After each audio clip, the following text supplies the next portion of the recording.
오늘도 말씀과 기도로 이 자리에 오신 분들을 환영합니다. 1월 22일 말씀 묵상 마태복음 5장 13절로 20절 세상의 소금과 빛. 지금부터 본문을 읽겠습니다. 너희는 세상의 소금이니 소금이 만일 그 맛을 잃으면 무엇으로 짜게 하리요? 후에는 아무 쓸데없어 다만 밖에 버려져 사람에게 밟힐 뿐이니라. 너희는 세상의 빛이라. 산 위에 있는 동네가 숨겨지지 못할 것이요 사람이 등불을 켜서 말 아래에 두지 아니하고 등경 위에 두나니 이러므로 집안 모든 사람에게 비치느니라. 이같이 너희 빛이 사람 앞에 비치게 하여 그들로 너희 착한 행실을 보고 하늘에 계신 너희 아버지께 영광을 돌리게 하라. 내가 율법이나 선지자를 폐하러 온 줄로 생각하지 말라. 폐하러 온 것이 아니요 완전하게 하려 함이라. 진실로 너희에게 이르노니 천지가 없어지기 전에는 율법의 1.1획도 결코 없어지지 아니하고 다 이루리라. 그러므로 누구든지 이 계명 중에 지극히 작은 것 하나라도 버리고 또 그같이 사람을 가르치는 자는 천국에서 지극히 작다 일컬음을 받을 것이요 누구든지 이를 행하며 가르치는 자는 천국에서 크다 일컬음을 받으리라. 본문 해석입니다. 오늘 본문 말씀은 성도들에 대한 정체성과 그 삶에 대한 말씀이지요. 오늘 본문 말씀은 성도란 세상의 소금이어야 한다라고 말씀을 하고 있고 성도의 착한 행실을 통해 하나님께 영광을 돌려드려야 할 것을 말씀하고 있습니다. 본문을 살펴보겠습니다. 첫 번째 문단은 13절입니다. 세상의 소금. 예수님께서는 우리를 향해 세상의 소금이라고 말씀하십니다. 하나님 나라에 속한 신자들은 누구나 대신할 수 없는 신자만의 정체성이 있는데 본문은 그것을 소금과 같이 비유하여 소개하고 있습니다. 신자만 가지는 독특한 정체성, 그것이 13절에 소개되고 있는 신자의 본분과 사명에 대한 말씀이죠. 그런데 만약 신자가 신자만이 가지는 그 정체성을 잃게 된다면 주님은 밖에 버려져야 할 존재라고도 말씀을 하십니다. 세상의 소금인 신자는 세상의 부패와 맞서 싸우는 짠맛을 가지고 있어야 합니다. 이 말씀에서 신자는 세상과는 차별되는 윤리성이 있어야 하는 것을 우리가 말씀을 통해 듣게 되는 것이고요. 세상에도 나름 윤리적이거나 도덕을 강조하는 사람들이 있습니다만 하나님의 자녀들인 신자와 감히 비교할 수 없는 하나님 자녀들만의 독특하고 차원이 높은 윤리성이 있음을 본문이 말씀하고 있는 것이지요. 비길 수 없고 신자만의 이 일들을 통해 세상은 썩어져 가는 일이 중단되고 하나님의 작품으로서 하나님이 일하시는 일터로서 그 기능을 그나마 유지하게 된다라고 말씀하고 있는 것이지요. 결국 신자는 윤리적이어야 합니다. 하나님 나라의 고귀함, 정결함을 드러내는 자여야 합니다. 그래서 세상이 더 타락하지 않고 더 썩어지지 않도록 막는 자 되어야 할 것, 그것에 대해 첫 번째 문단이 말씀하고 있는 것이지요.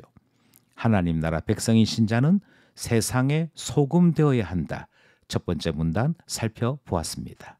둘째 문단은 14절로부터 16절입니다. 세상의 빛. 같은 논리로 예수님께서는 우리를 세상의 빛으로 부르십니다. 그리고 산 위에 우뚝 세우신다라고 말씀을 하시지요. 먼저 빛이라고 말씀하실 때 어두움을 물리치는 존재라는 점을 기억해야 합니다. 이것은 썩어가는 것을 막는 소금의 역할과 같이 어두움에 빠져 있는 세상에 신자들로 말미암아 빛이 나타나야 할 것을 말씀하시는 것이고 이것이 신자의 정체성 되어야 할 것을 가르치는 말씀이지요. 둘째 문단은 빛이 어떤 존재인가라고 하는 설명보다도 감출 수 없다는 점에 좀 더 많은 강조점을 전하고 있습니다. 반드시 드러나게 되는 것이 빛된 신자들의 특징이라고 강조합니다. 산 아래의 모든 동네, 심지어 산 위의 동네까지 다 이 빛으로 말미암아 비침을 받게 된다. 그러므로 감출 수 없다 하는 말씀이 본문이 전하는 내용이기 때문이지요. 예수님 우리를 참 신자로 부르시고 우리를 가장 높은 곳에 세우시며 모든 사람들이 우리의 행실을 보도록 하셨습니다. 그리고 우리의 행실을 통해 하나님의 영광을 드러내는 일을 하라라고 말씀하시는 것을 우리가 듣게 되는 것이지요. 그렇다면 세상에 비친 신자는 그 동기에 있어서도 과정에 있어서도 결과에 있어서도 모두가 다 하나님의 영광을 드러내는 모습이어야 할 것입니다. 그렇게 살 때 우리를 통해 세상의 빛으로 부르시는 하나님을 보게 되는 것이고 하나님께 영광을 돌릴 수 있게 되는 것 아니겠습니까? 여기까지 둘째 문단 말씀입니다. 마지막 세 번째 문단은 17절로부터 20절입니다. 율법의 완성. 예수님은 율법을 완성하기 위해 오셨다라고 선언하십니다. 이는 예수님을 믿기 때문에 율법을 무시해도 된다라고 생각하거나 성경 말씀대로 살지 않아도 우리는 구원받은 사람이다라고 하는 생각들을 다 중단시키는 말씀이지요.